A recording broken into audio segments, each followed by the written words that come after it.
about using research to influence policy at state and local levels, and I think this is particularly relevant right now in the current kind of political context where a lot of people express frustration about being able to influence policy on a national level.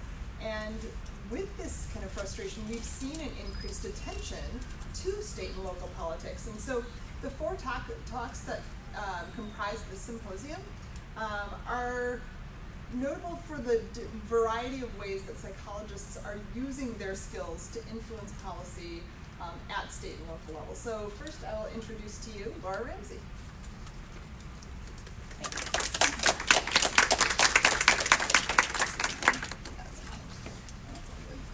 Hi.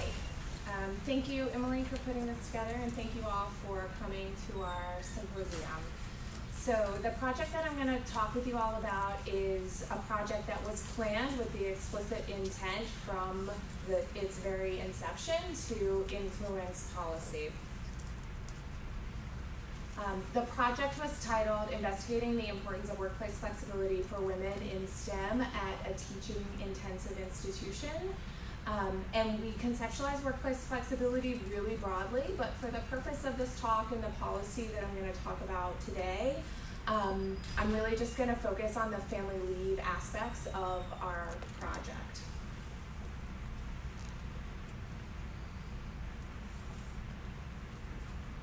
The project was funded through the Advanced program at the National Science Foundation, which many of you might be familiar with.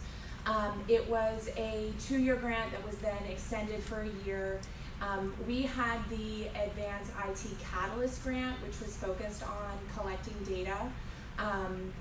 The Advanced program in general, the purpose is to collect data to do research that then can be used to advocate for change that's going to lead to institutional transformation.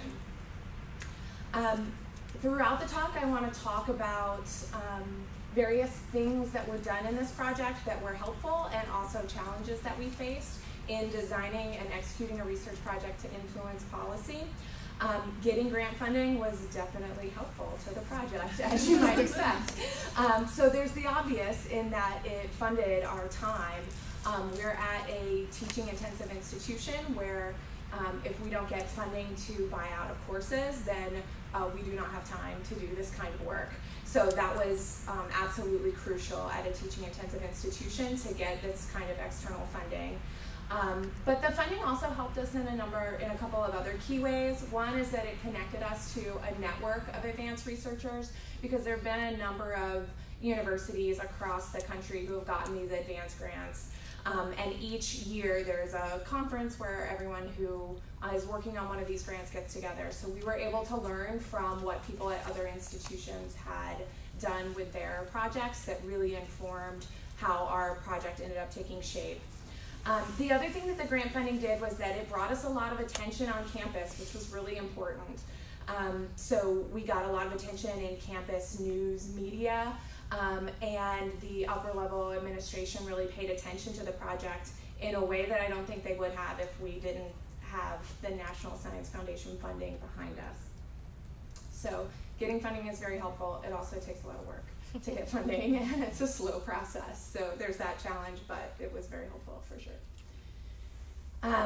Our research team, so I was the principal investigator on the grant. I'm in the psychology department, and then I had 2 colleagues who were full professors who had done a lot of work in faculty development, and they were in STEM fields, so one in physics and one was a biomechanic professor. And it was really helpful to have their connections and their institutional knowledge.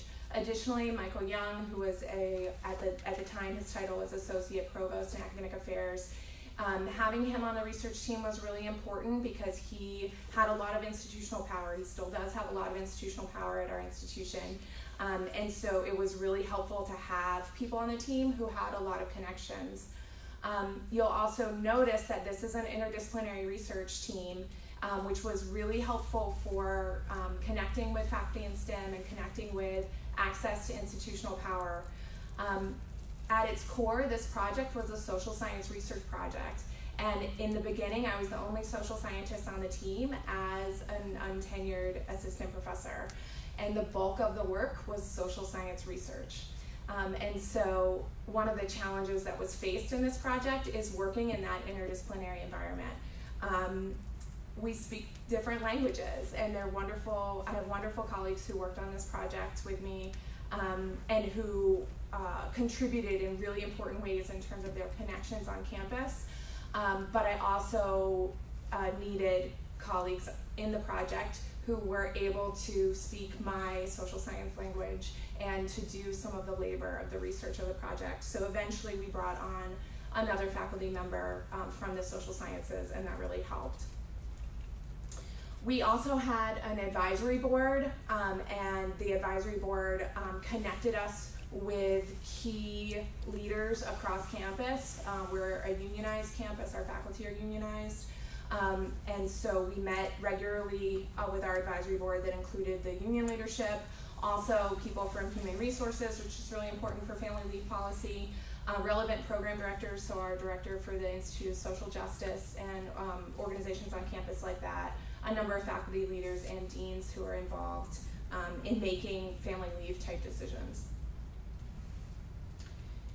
The data that we collected as it pertains to family leave included reviewing family leave policies at peer institutions and also at the UMass system. So I am at Bridgewater State University, which is part of the state university system in Massachusetts, which is separate from the UMass system, even though it sounds like the same thing. It is different, and they're accorded different levels of funding and resources, where the state universities do not win.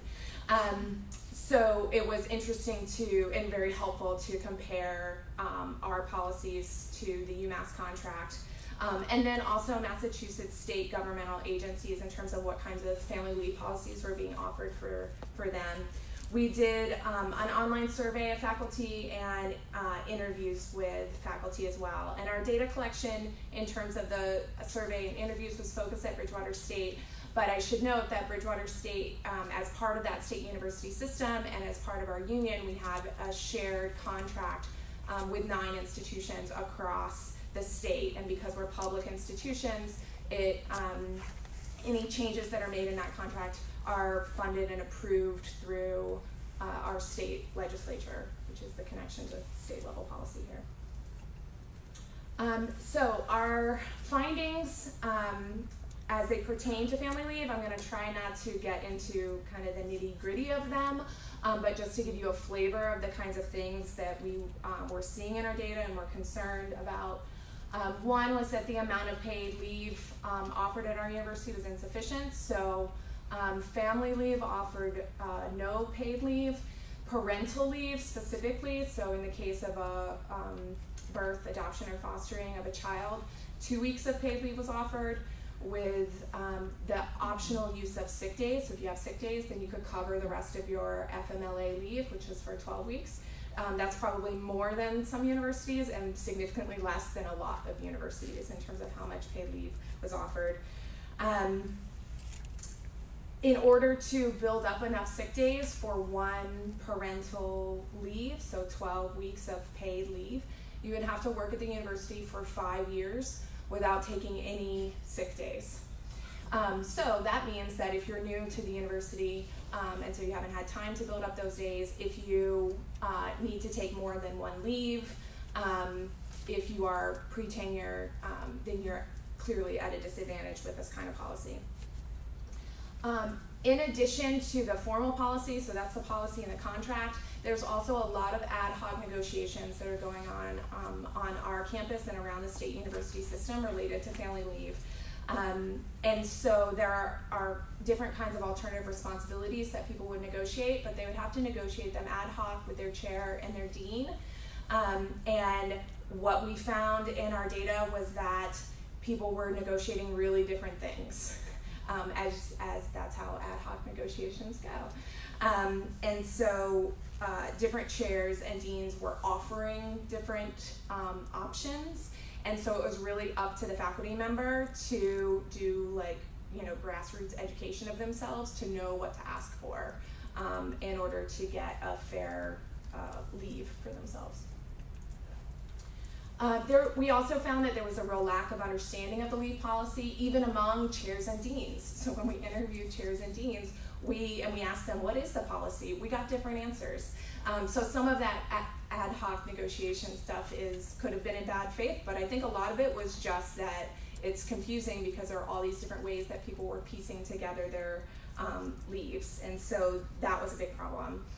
And altogether, this policy really disadvantaged untenured faculty, whether they were pre-tenure or not on the tenure track, and those who needed more than one leave. So if you wanted to have more than one child, or you had a number of different family issues going on where you needed leave in different ways.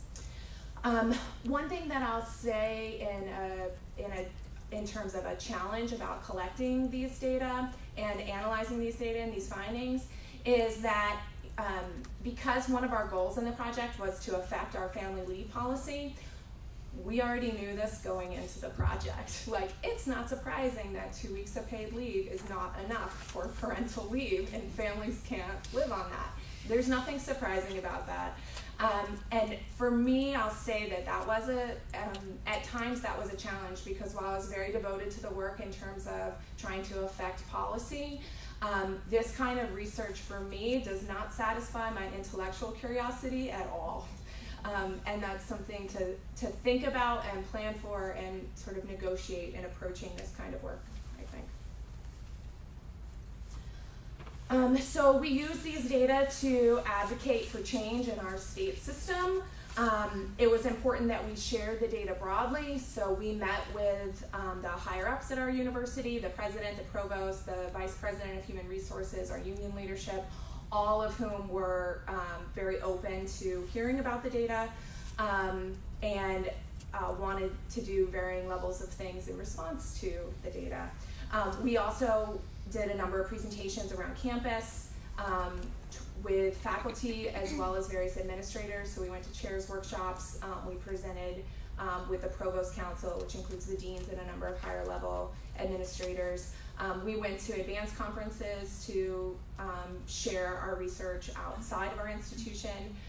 And we also published articles in campus publications, and this was one of them. We have the Bridgewater Review as sort of our on-campus faculty journal, and so we published there in order to get the word out to other faculty on campus. And sharing the data certainly in these various ways was really important for getting that groundswell of support to change the policy, and for people to know, a lot of people wanted to change the policy, but for people to know that, there's data behind this, there's advanced funding behind changing this policy. You'll notice what's not on there is a traditional peer review publication. Collecting these kind of data is very specific to our university, so it has not been conducive to the kinds of publications that I'm used to, as a social psychologist, and that's recognized by the field. That's okay for where I'm at, because, I have just gotten tenure and I was publishing enough in my other areas of research, but that is a challenge in doing this kind of work, for sure. So we were able to advocate for change. So, for example, one of the issues that I mentioned before was that there was only 2 weeks of paid parental leave offered, plus people could use their sick days if they had them. What we were advocating for was access to our sick leave bank. So each year, faculty donate a day of one of their sick days to a bank that then can be accessed by any faculty member who is part of the sick bank. But in our current and previous contracts, that bank has only been permissible to use if the faculty member themselves was ill. So it wasn't permitted to use for any kind of family leave or caregiving purposes. And so we were arguing that there should be access to this sick leave bank. There was plenty of time in the bank to be able to fund family leave, and including both parental leave in terms of when a new child is introduced into the family, but also family leave, caring for elder parents, those kinds of things. So that's what we were advocating for. What we got was access to the sick leave bank for parental leave only, not for other kinds of family leave. And I wanted to be really transparent about what we wanted versus what we got, because I think this is also another important challenge of this work, is to note that these kinds of changes tend to be incremental, and that's really frustrating sometimes, and that you have to focus on the gains, not what could have been. So comparing what we have to what we got in our next contract, as opposed to comparing what we got to what we really wanted, just for sustaining ourselves in this work. I think that's really important. And here's another example of something that we got. This one was specific to our campus. So an issue with our current policy, as I mentioned, was all of the ad hoc negotiations for leave. So what we wanted was fair, transparent policies where, here are the situations where you get these alternative work responsibilities so that everyone has access to the same things.